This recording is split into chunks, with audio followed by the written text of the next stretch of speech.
ঠাকুরগাঁওয়ে গণহত্যাকারী আওয়ামী লীগ নিষিদ্ধ ও বিচারের দাবিতে বিক্ষোভ সমাবেশ ও মানববন্ধন অনুষ্ঠিত হয়েছে।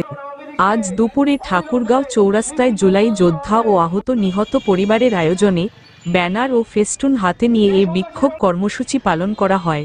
সমাবেশে বক্তারা বলেন, গত 17 বছরে আওয়ামী লীগ দেশের মানুষের মূল্যায়ন করেনি। তারা নির্বিচারে মানুষের প্রতি জুলুম, অত্যাচার ও অবিচার করেছে।